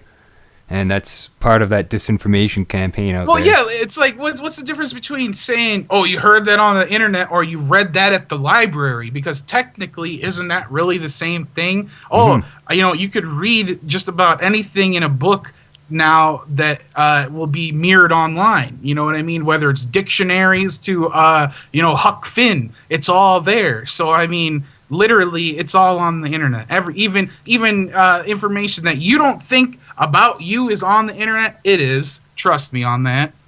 Yeah, guaranteed. There's a lot of stuff on the internet, and that's the beauty of it. I'm not sure if you've ever watched this documentary. I can't remember the name of it, but it involves never saw it. It involves the guys who made Pirate Bay, and they got charged and stuff like that. They're from Europe, and they got charged. Right. They came in and got their system confiscated. But I watched this documentary about torrents and how they're explaining how that's the history, or that's the future of information. Definitely. Torrents are huge, right? I failed to mention this part, but you guys may have picked this up. That like I'm a huge tech guy, so as I was growing up, I was always on the hacker side. When I was young, I'm talking like 12, 13, 14, I was hacking computers, getting into girlfriends' pictures and all this stuff, sending all my buddies viruses. Trust me, I don't do it now, but I used to, because, you know, that's what you do. But then they've turned those things into terrorism post 9/11. So, you know, you kind of back off. And a lot of people are still pushing it. But basically, you know, tech has been one of those things that, you know, always meant a lot to me. And I honestly, I forgot where I was going with that, but tech is awesome. Yeah, definitely. We were talking about the torrents, though, and the guys who started Pirate Bay. The torrents. That's right. I was going to tell you that back when I was starting, torrents didn't exist, so a lot of file transferring was peer-to-peer. And then obviously they had the crackdown with Napster because that was like the first initial popular peer-to-peer transfer. Even though people were using peer-to-peer transfer through chat clients and things like Yahoo Messenger, IRC, MSN, it really wasn't. Yeah, it wasn't popular to transfer files that way. Then Napster came out, a place that kind of linked everybody up. It was literally the original torrent base, the way it's similarly set up now. They removed a little bit of the link to the users. There's a little more loopholes now where it doesn't link directly back to you. The entire portion of information, you only have pieces of it. But anyway, there's these files called XDCC files, and on IRC, I there's probably very few people that know about this, but to get files, people used to have to go on private IRC servers and like message bots to download music and all these files, and then like somebody's bot who was just a guy like me would like send you the file you requested, and that was just the way you did stuff I remember that online, right? I totally remember that.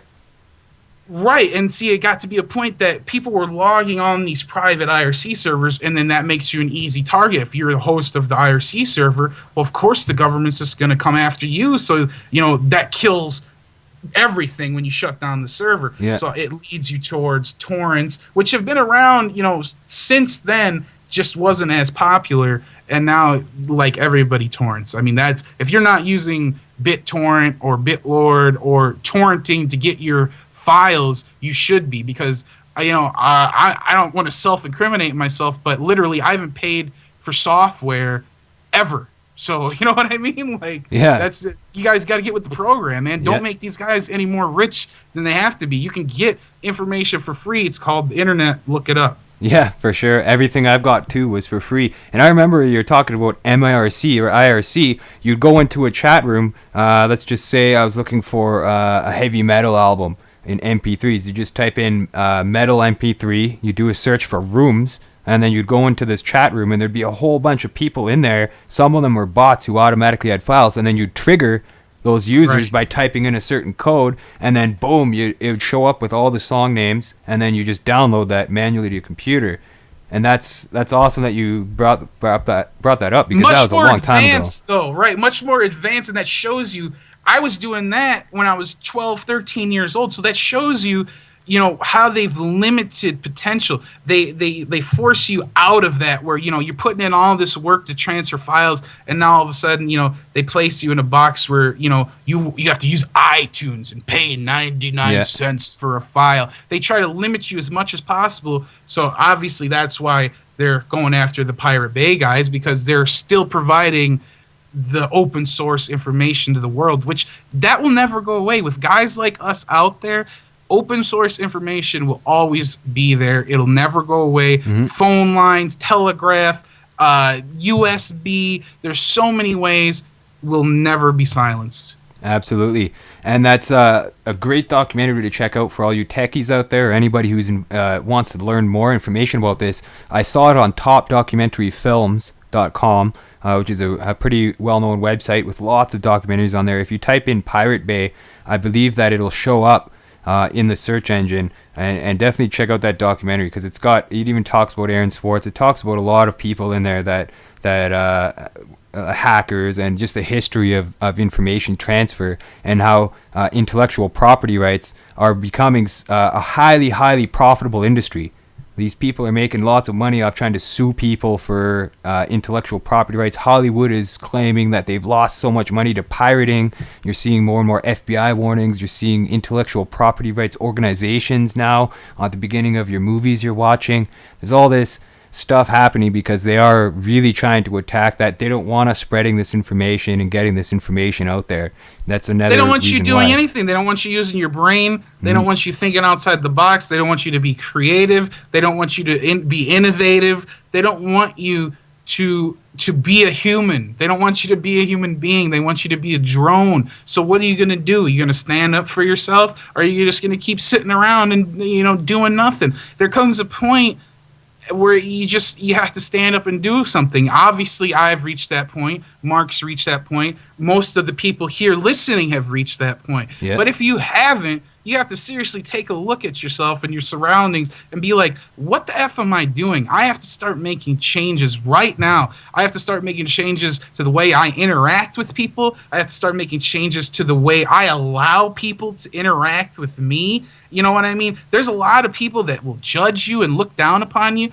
Don't allow them to do that. If you're disrespected, let those people know that they have no moral high ground or authority over you. I don't care if they're your boss or your brother or anyone. You are a human being, and you deserve to be treated as an equal human being no matter what. You know what I mean? Unless you're being attacked, or something like that.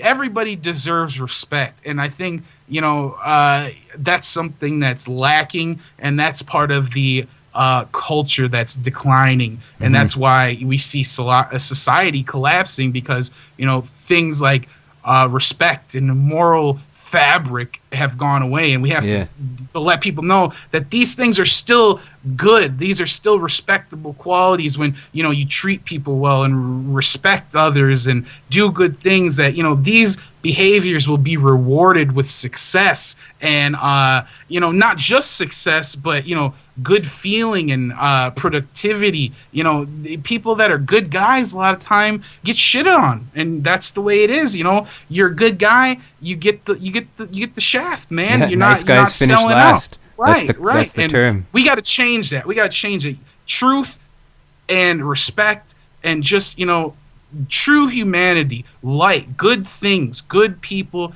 That's the way to be. Yeah, I think you're absolutely dead on about all that stuff, for sure. And we are actually running short on time. We do have a couple minutes left, and it definitely, what you said there rang true.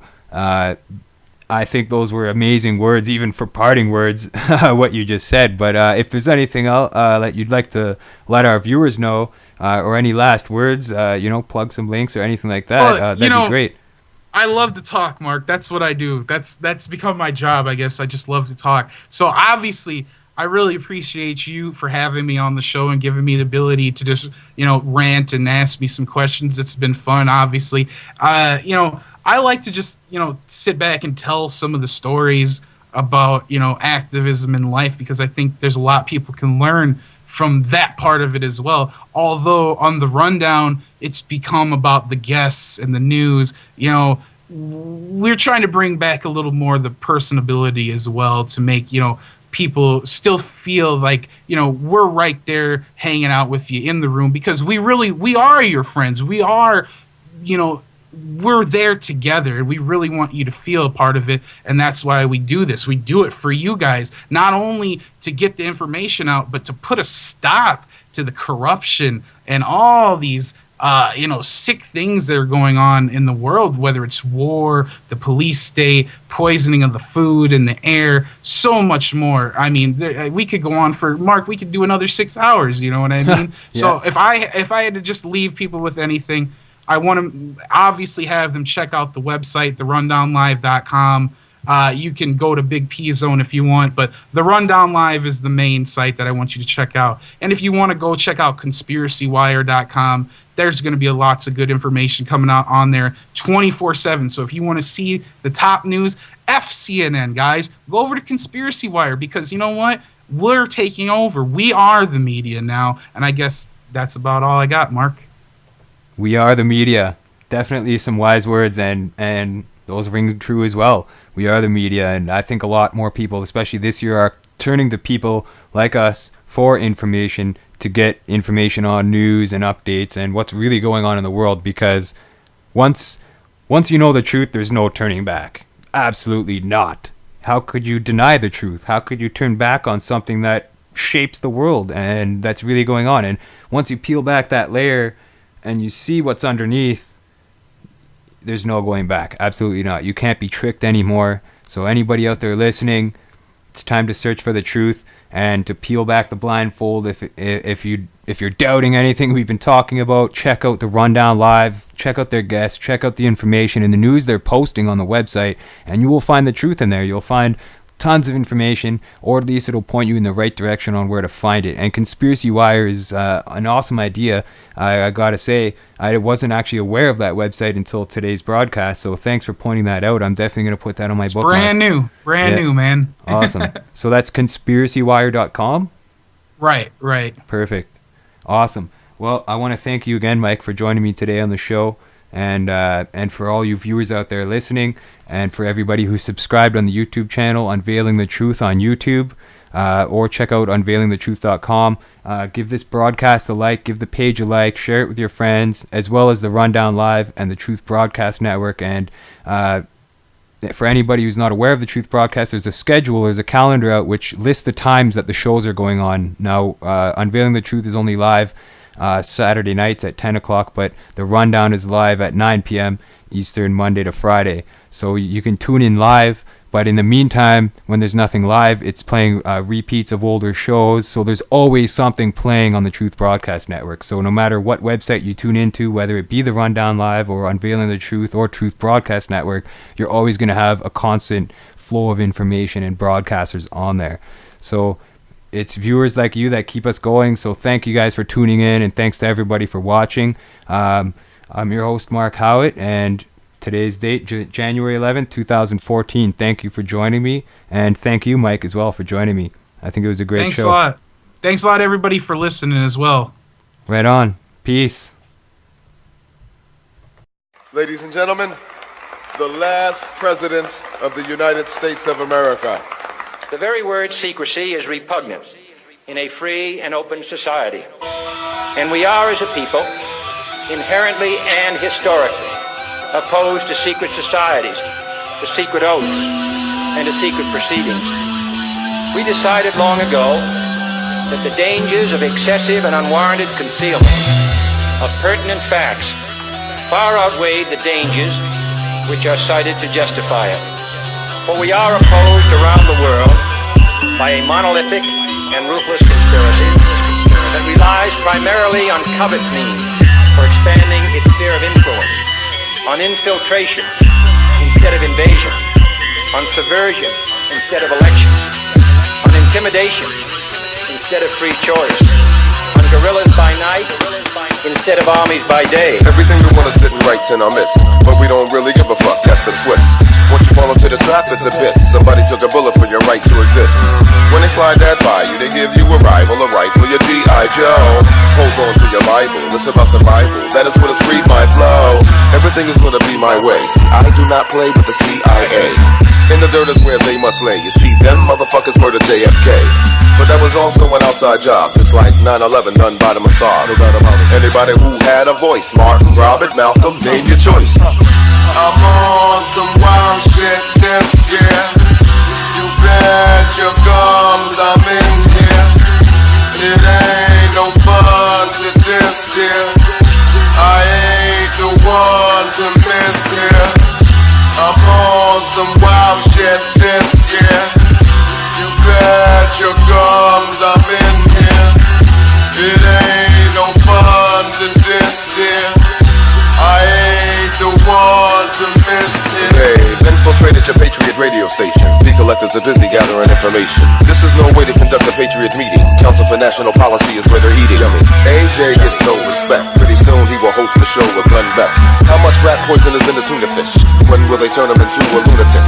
These are questions that I ask myself as I sit back and ponder how vast the wealth. The die's been cast at last, should pass the help. If you think that I'm lying, you should blast yourself. Ted Pike is a friend of mine. Mr. Jones booked him and then declined because he did not want to debate the fact that Israel is a rather little state. They call me anti-Semitic, picture that. If that's true, I'm a Nigerian diplomat. The same old guest, he brings on the chit and chat. They sound like pussy, I got a verbal dick for that. Mr. Jones, let me get this right. Jack Blood got bitched out by your wife because he wasn't pushing your material right. I trust Jack Blood with my motherfucking life. Yeah. My balls are all out this year. It ain't no fun to this year. If you don't trust in this here, you might as well slit your wrist here. My balls I weigh the risk here. When patriots get rich here, you may be on the list here. That I do not intend to permit to the extent that it's in my control. And no official of my administration, whether his rank is high or low, civilian or military, should interpret my words here tonight as an excuse to censor the news, to stifle dissent, to cover up our mistakes, or to withhold from the press and the public the facts they deserve to know. It is a system which has conscripted vast human and material resources into the building of a tightly knit, highly efficient machine that combines military, diplomatic, intelligence, economic, scientific, and political operations. Its preparations are concealed, not published. Its mistakes are buried, not headlined. Its dissenters are silenced, not praised. No expenditure is questioned, no rumor is printed, no secret is revealed. No president should fear public scrutiny of his program, for from that scrutiny comes understanding, and from that understanding comes support or opposition, and both are necessary. I am not asking your newspapers to support an administration, but I am asking your help in the tremendous task of informing and alerting the American people, for I have complete confidence in the response and dedication of our citizens whenever they are fully informed. For we are opposed around the world by a monolithic and ruthless conspiracy. For it is no longer far away and foreign, but close at hand and local.